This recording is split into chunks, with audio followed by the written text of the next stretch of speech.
In this part, we will continue to create the login page, but before we continue, there are a few fixes. First of all, we set the height of the layout to be 90 VH instead of 100 viewport height.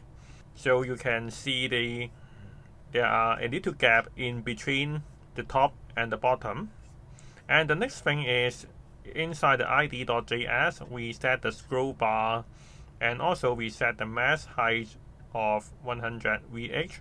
So the height of the check content should not be larger than 100 viewport height, so it will not overflow because of we set the max height and also the scroll bar.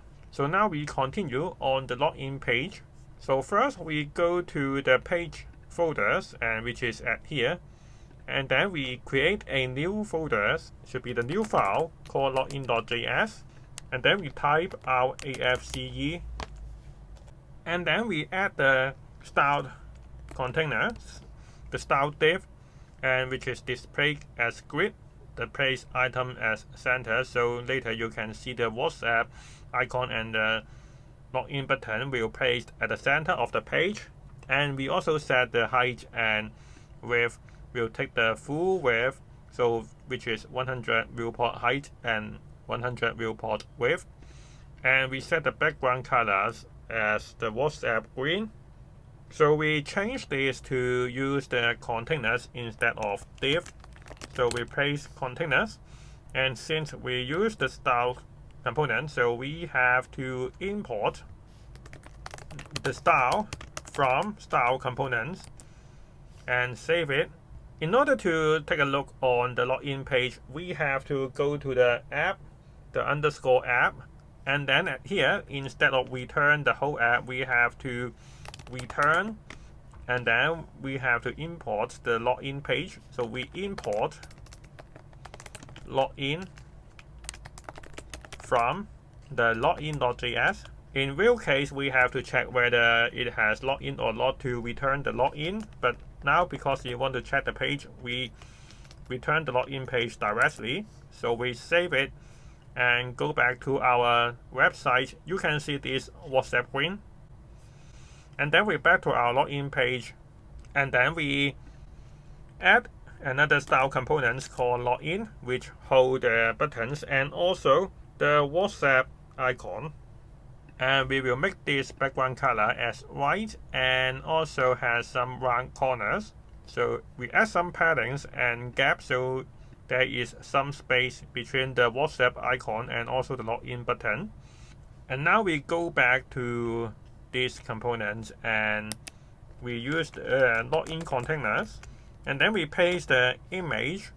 This is the Nextjs image. So we have to import the image from next image, and we set the height and also the width is 100, and we use this external WhatsApp image. And now if you look at this, you can see there is error that you haven't set this path, this hostname under the next.config.js. So we have to go to copy this, and then we go to the next.config.js, and then we type image, and then we have the domain, and we paste the hostname at here, and then we save it.